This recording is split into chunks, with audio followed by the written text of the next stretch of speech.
उत्तर प्रदेश की सियासत में अब बीजेपी में अगड़े पिछड़े की राजनीति का एक बिगुल बच गया है।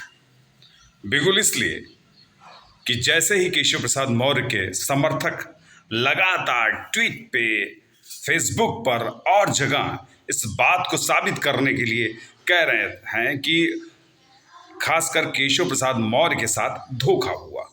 धोखा उस समय सियासत में उनके साथ हुआ कि जब वो प्रदेश अध्यक्ष मुख्यमंत्री के लिए उनको चेहरा बनाकर चुनाव लड़ाया गया और चुनाव के जीतने के वक्त बाद योगी को मुख्यमंत्री बना दिया गया।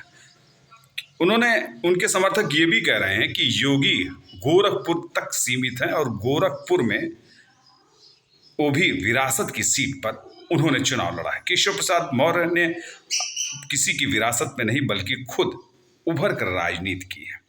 चूंकि अब एक और सियासी पहलू यहाँ पर आ गया कि ओम प्रकाश राजभर ने भी समीक्षा बैठक को छोड़कर मुख्यमंत्री समीक्षा बैठक में नहीं पहुंचे, लेकिन केशव प्रसाद से मिलने पहुंच गए।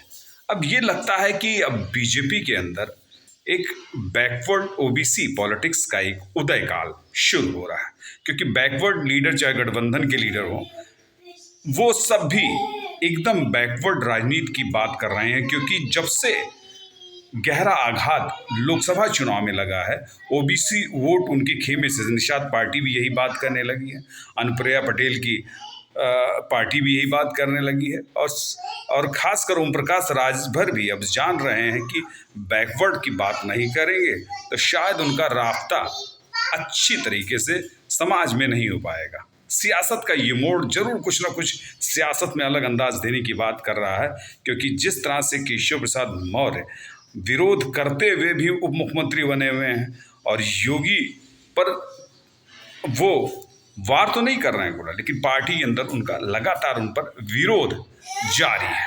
आखिर ये सियासत कब जाएगी? लेकिन ये है कि ओम प्रकाश राजभर की मुलाकात ने जरूर इस सियासत के पायदान पर नए सवाल खड़े कर दिए हैं।